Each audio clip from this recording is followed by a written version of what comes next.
Kisah Pastor Walfross masuk Islam setelah gagal bakar Al-Quran.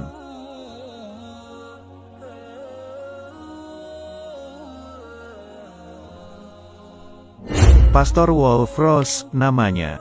Pemuka gereja di Angola itu memegang sebuah mushaf dan menghadap jemaatnya. Ia kemudian melemparkan mushaf itu ke lantai dan menyiramnya dengan bensin. Orang-orang memperhatikannya dengan serius saat Walfross menyalakan korek api. Namun entah bagaimana, tiba-tiba tangannya tersulut api dari korek itu.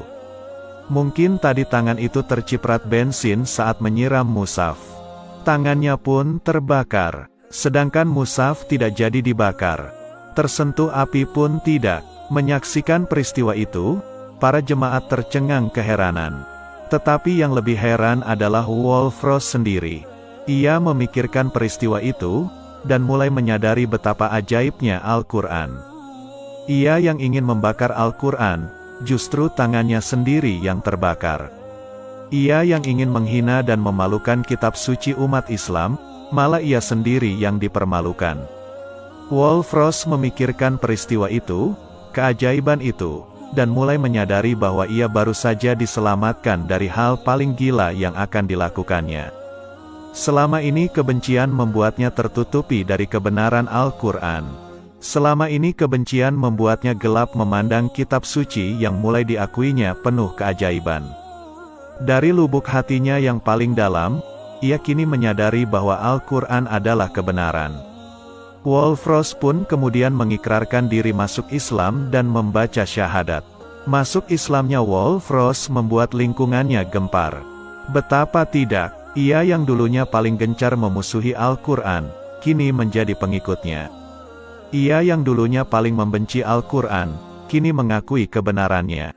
Ia yang dulu berniat membakar Al-Quran, kini malah tunduk kepadanya. Ia masuk Islam, menjadi mualaf, mengakui Al-Quran sebagai wahyu ilahi dan kitab suci. Tak lama setelah keislaman Walfross, pemimpin Gereka Angola Yacoub Moussa pun menyatakan masuk Islam. Keislaman keduanya diikuti oleh masuk Islamnya sekitar 200 orang lainnya. Selain memimpin gereja, Yacoub Moussa adalah sekretaris jenderal lembaga misionaris di Angola. Ia memangku jabatan itu kurang lebih selama 22 tahun. Begitu masuk Islam, ia kemudian mengundurkan diri dari jabatan tersebut.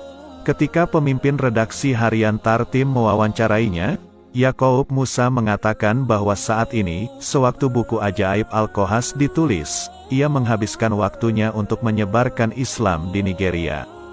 Masya Allah, demikianlah saat hidayah datang. Ia datang kepada siapa yang dikehendakinya dengan berbagai cara yang kadang tak pernah diduga.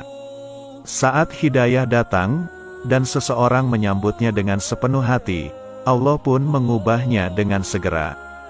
Ia yang tadinya membenci Islam menjadi sangat mencintainya. Ia yang tadinya memusuhi Islam, kini menjadi orang yang membelanya. Ia yang tadinya memprovokasi orang lain agar menjauhi Islam, kini berubah menjadi dai yang menyeru manusia untuk beriman kepada Allah Subhanahu wa Ta'ala.